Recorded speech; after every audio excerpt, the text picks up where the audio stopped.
How many times did you look at your phone today? 10 times? 50? The average person unlocks their phone nearly 100 times every single day, spending hours staring into its glow. It's often the first thing we reach for in the morning and the last thing we see at night. We use it to talk to friends, to stream endless content, to order food, and to navigate our world. This small rectangle of glass and metal has become an intimate extension of our minds and our lives. It holds our secrets, our memories, our private conversations, and our plans for the future. It knows who we are, from our financial transactions to our health concerns. It knows where we have been, tracking our every step, and based on our searches, it can predict where we are going next. It is our most personal possession, a digital diary we carry everywhere, documenting our existence. This constant connection makes our phones incredibly powerful tools, offering unparalleled convenience. They have changed society in ways we are still trying to understand, but this power comes with a hidden cost, a vulnerability we often choose to ignore in our daily scroll. Every piece of data, every photo, every message creates a digital breadcrumb trail. This trail tells a detailed story about you, your habits, your desires, your fears. It paints an intimate picture of your life for anyone who might be watching.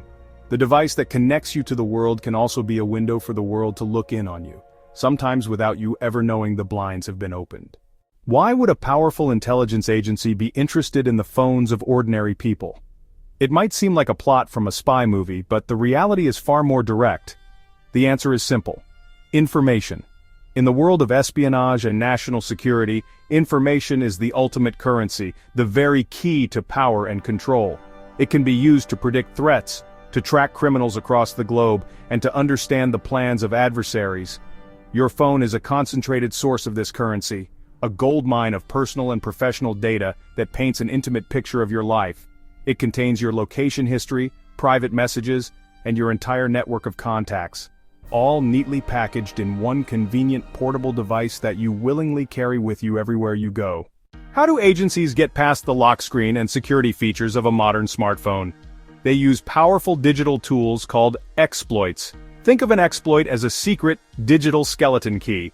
It is designed to take advantage of a tiny hidden flaw in your phone's software, the operating system like iOS or Android or an app you have installed. The software that runs our phones is incredibly complex, containing millions of lines of code. Within this complexity, tiny mistakes are inevitable. These aren't obvious bugs that cause crashes. They are subtle, hidden oversights in the code's logic. These flaws, or vulnerabilities, are like unlocked back doors that the original programmers did not know existed. Hackers working for intelligence agencies spend their time searching for these doors. This is the world of zero-day vulnerabilities, flaws unknown to the software creator, so no patch exists. This creates an ethical dilemma. By hoarding an exploit, an agency maintains access, but it also leaves that door open for criminals who might discover the same flaw, putting millions of users at risk. These vulnerabilities are incredibly valuable. Once an agency discovers one, they keep it a secret. They don't tell the phone manufacturer, because that would allow the company to fix the flaw and lock the door. Instead, they develop a piece of code, the exploit, that can open it on command. Once an agency has used an exploit to get inside your phone, they need a way to stay there. This tool is called spyware. Think of it like the famous Trojan horse from ancient Greek stories. It looks harmless from the outside, or better yet, it is completely invisible. But once inside the city walls, or in this case your phone's operating system, it releases its hidden soldiers, giving the attacker full control from within. Full control is not an exaggeration. Advanced spyware can turn on your phone's microphone, activate the camera, log every keystroke, and even intercept messages from encrypted apps. They are encrypted, capturing them in plain text. This spyware is incredibly sophisticated. It is designed to be stealthy, to hide itself deep within the phone's software so that it is almost impossible to find. It uses very little battery power and minimal data so that it doesn't raise any suspicion. The goal is for you to continue using your phone as you normally would, completely unaware that a silent spy is recording everything you do. Not all attacks rely on secret, high-tech exploits. Sometimes the easiest way to get into a phone is to trick the user into opening the door themselves. This method is called phishing. It's a form of digital deception, a kind of con game played over the internet. The attacker sends you a message that looks legitimate and urgent, trying to fool you into clicking a malicious link or downloading a compromised file. It preys on human emotions like curiosity, fear, or trust to bypass technical security measures. These attacks can be highly targeted, a technique called spear phishing. An attacker might research your interests and send a link to an article they know you'll find interesting. The more personal the bait, the more likely you are to bite. Sometimes an agency doesn't need to attack your phone directly. They can attack the network that your phone uses to communicate. Every time your phone sends or receives data, an email, a web page, a text message, it travels through a complex network of routers, cell towers, and servers. One common method is to set up a rogue Wi-Fi hotspot.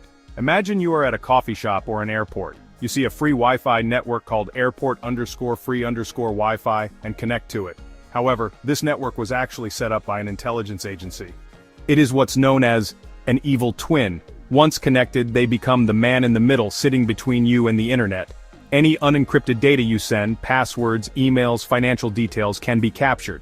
They can use devices called IMSI catchers, sometimes known as stingrays.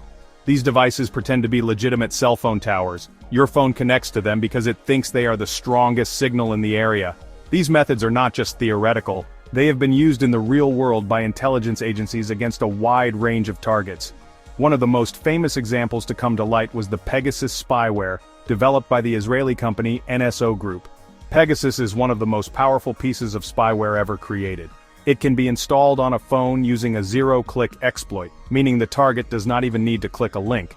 An investigation in 2021 by a group of journalists revealed a list of over 50,000 phone numbers that were selected as potential targets for surveillance by clients of NSO Group. Another well-documented case came from the documents leaked by Edward Snowden in 2013. These documents revealed the vast surveillance programs run by the U.S. National Security Agency and its allies. While it is impossible to be 100% secure against a well-funded intelligence agency, there are simple steps you can take to make yourself a much harder target. The goal is to build up your defenses, layer by layer, creating a digital fortress around your personal information. The first and most important step is to keep your software updated. When your phone tells you an update is available, install it immediately. This closes the back doors that hackers use. Be skeptical of every message you receive. Think before you click.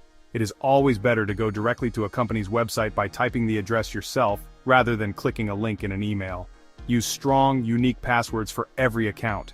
A password manager can help you create and store complex passwords so you don't have to remember them all. Wherever possible, enable two-factor authentication. This adds a second layer of security. Also, be mindful of app permissions. Does that game really need your contacts? On public Wi-Fi, consider a virtual private network or VPN. It creates an encrypted tunnel for your data, making it unreadable to anyone snooping on the network. We live in an age of incredible connection. Our phones are windows to a global community, sources of endless knowledge and tools for personal expression. But this connection has a shadow. The battle for digital privacy is one of the defining challenges of our time. This isn't just about protecting secrets, it's about protecting the foundation of a free society. Privacy is the space where we can form our own thoughts without the chilling effect of surveillance. When that space disappears, so does a crucial element of our autonomy. It is a quiet, often invisible conflict being fought every day on the servers, networks, and devices that make up our modern world. The truth is, your phone can be turned against you. Your privacy is not guaranteed simply because you have a password on your screen. In the end, protecting your privacy starts with understanding the threat. It requires a new kind of literacy for the 21st century, a security literacy. By learning how these systems work and how they can be compromised, you empower yourself. Your phone is a window to your world. It is up to you to put up the curtains, install the locks, and remain vigilant against those who might be trying to peer inside. The watch is constant, and so our awareness must be too.